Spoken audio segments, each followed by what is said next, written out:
Hutan merupakan sumber daya alam yang tidak terbatas dan mempunyai manfaat yang sangat besar terhadap kehidupan makhluk hidup. Hutan adalah sumber daya hayati dan merupakan banggen. Hal ini karena dalam hutan hidup segala jenis makhluk hidup, dan hutan merupakan sumber kehidupan bagi makhluk hidup lain di dalam dan sekitarnya. Sedangkan setiap jenis makhluk hidup tersusun dan diatur oleh gen, maka disebutlah hutan sebagai banggen.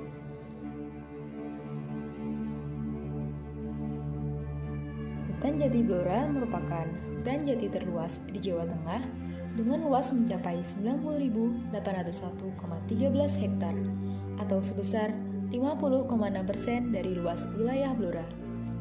Kawasan hutan Blora setara dengan 13,96% dari keseluruhan luas kawasan hutan di Provinsi Jawa Tengah.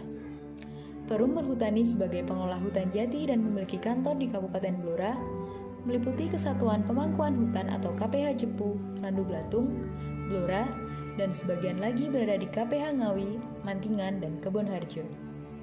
Jenis tanah kawasan hutan Blora sebagian besar berbatu atau kapur, dengan jenis tanah pada umumnya terdiri dari 5 jenis tanah, yaitu litosol, grumosol, mediteran, aluvial, dan regosol. Sebagian besar berupa tanah grumosol kelabu tua dan asosiasi grumosol coklat keabuan serta kelabu kekuningan. Kawasan hutan terletak pada ketinggian 30-250 meter di atas permukaan laut dengan temperatur rata-rata 26 derajat Celcius serta curah hujan rata-rata 1.636 mm per tahun. Flora yang kami temukan di kawasan hutan jati Blora terdiri atas berbagai macam spesies dengan populasi dominan tanaman jati. Spesies flora pertama adalah walur dengan nama ilmiah Amorphophallus variabilis. Spesies ini memiliki ciri warna pohon hitam dengan batang loreng hitam putih dan bertekstur kasar. Salah satu pemanfaatan tanaman walur ialah untuk bahan pembuatan pati dari umbi walur sebagai bahan pangan. Spesies kedua yang kami temukan adalah sambi atau kecacil dengan nama ilmiah Scleysera oleosa. Ciri tumbuhan ini yakni batang tegak, bulat, berkayu, permukaan kasar, percabangan simpodial dan berwarna coklat kotor. Daun tunggal berbentuk lancet, berkhasiat sebagai obat eksim, obat kudis, obat koreng, dan obat radang telinga. Flora berikutnya yang kami temukan adalah Pteris vittata. Pteris vittata merupakan paku tanah yang memiliki ciri karakter morfologi yang khas dibandingkan dengan jenis dari marga Pteris lainnya, yakni tepi daun yang sederhana dengan tangkai daun yang pendek sehingga seolah-olah melekat pada batang dan anak daun yang panjang. Flora keempat yang kami temukan adalah Ploso dengan nama ilmiah Butea monosperma. Ciri tanaman ini adalah batang bengkok-bengkok, kulit batang kasar dan pecah-pecah. Warna kulit coklat abu-abu menyerabut serta getah berwarna kemerah-merahan. Tanaman ini merupakan tanaman obat. Bunga, batang, dan daun tanaman ini digunakan untuk mengobati peradangan, pembengkakan, dan penyakit kulit. Flora selanjutnya yang kami temukan adalah nangka dengan nama ilmiah atau Cactus heterophyllus. Ciri tanaman ini yakni batang bulat silindris dengan diameter mencapai sekitar 1 meter. Tajuk padat dan lebat, melebar serta membulat. Buah nangka dimanfaatkan sebagai buah pangan yang kaya akan vitamin. Tumbuhan keenam yang kami temukan adalah mengkudu hutan dengan nama ilmiah Morinda elliptica. Tumbuhan ini memiliki ciri pohon tidak begitu besar, tinggi antara 4-6 meter, berdahan kaku dan kasar. Buah mengkudu dimanfaatkan sebagai tumbuhan obat dengan kandungan antioksidan yang cukup tinggi untuk mengobati berbagai penyakit.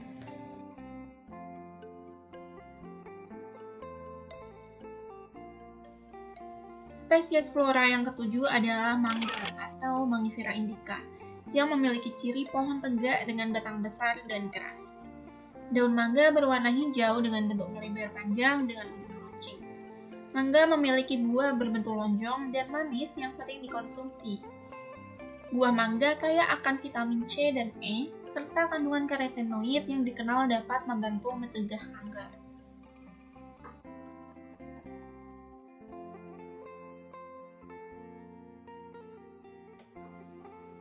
Flora ke-8 yang ditemukan adalah mahoni atau yang bernama latin Swietenia mahagoni. Ciri pohonnya yaitu berkayu keras dengan ukuran besar dan mampu mencapai ketinggian 40 meter dengan batang silindris dan memiliki banyak cabang. Pada musim kemarau, pohon mahoni menggugurkan daunnya untuk mengurangi penguapan. Mahoni memiliki buah berbentuk bulat telur dengan kulit berwarna hijau ketika muda dan coklat ketika tua.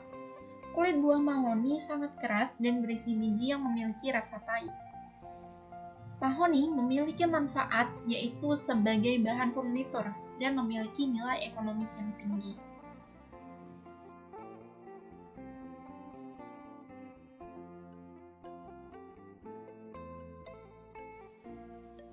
Spesies flora yang ditemukan selanjutnya adalah lempuyang yang memiliki nama latin Zingiber sp. Lempuyang merupakan tanaman semak berbatang semu yang berbentuk bulat, memiliki daun bulat telur panjang dengan ujung runcing.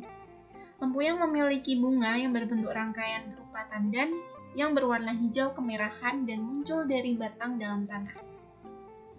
Lempuyang memiliki rimpang yang sering dimanfaatkan oleh masyarakat sebagai obat atau jamu dalam meningkatkan stamina dan dikenal juga sebagai anti kanker. Flora ke-10 yang ditemukan adalah lamtoro yang memiliki nama latin Leucina leucocephala. Lamtoro merupakan sejenis perdu dengan percabangan banyak berwarna kecoklatan. Lamtoro memiliki daun berupa daun majemuk dan menyirip serta memiliki bunga majemuk yang berupa bongkol berwarna putih kekuningan. Buah pada lamtoro merupakan buah berupa polong yang berbentuk pita lurus, pipih, dan tipis. Lamtoro memiliki biji yang mirip dengan biji petai dengan ukuran yang lebih kecil.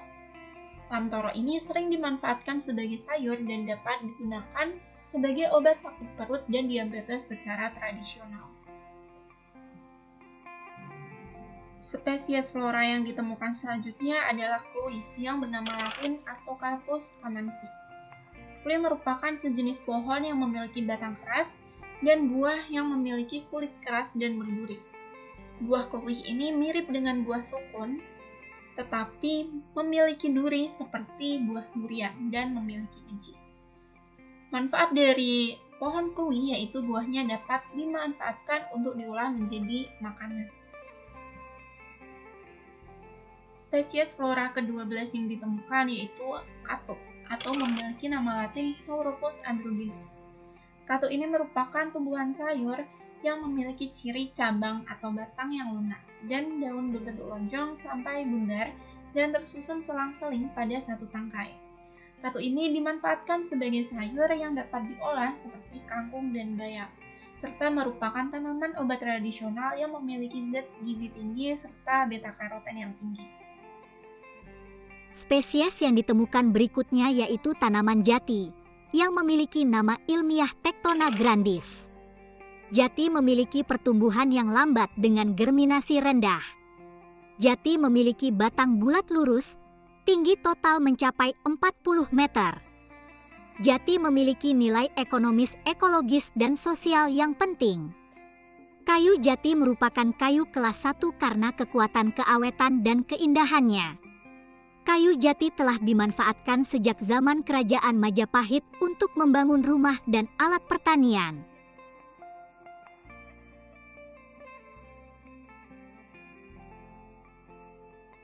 Spesies flora yang ditemukan terakhir adalah beringin panggang. Beringin panggang merupakan salah satu anggota marga ficus yang memiliki ciri batang silinder keras dan bercabang. Beringin panggang memiliki daun hijau yang berbentuk lonjong sampai bulat dan biasanya memiliki akar jantung. Beringin panggang dikenal memiliki nilai ekologi yang tinggi di kawasan hutan. Selain itu, beringin panggang juga berfungsi sebagai penjaga erosi tanah dan penyimpan cadangan air serta tanaman yang disukai sebagai habitat satwa liar di hutan. Hutan dikenal sebagai tempat yang banyak dihuni oleh berbagai jenis fauna, termasuknya hutan blora ini. Fauna yang tinggal mulai dari hewan khas daerah tersebut dan juga hewan lainnya yang hidup di dalamnya. Pada penjelajahan ini ditemukan kaki seribu yang memiliki nama latin Trigoniolus parallus. Kaki seribu ini merupakan hewan dalam kelompok Diplopoda yang memiliki 2 pasang kaki di setiap ruas tubuhnya. Kaki seribu banyak ditemukan di hutan dengan tempat yang lembab dan banyak bahan organik. Hewan ini berperan sebagai dekomposer yang dapat meningkatkan kesuburan tanah. Seperti yang sudah kita lihat bersama, hutan memiliki banyak sekali keanekaragaman sumber daya alam baik flora ataupun fauna. Penjelajahan di hutan flora ini menampilkan beberapa spesies yang tumbuh di dalamnya, di mana setiap spesiesnya memiliki potensi yang bermanfaat bagi lingkungan ataupun kehidupan manusia.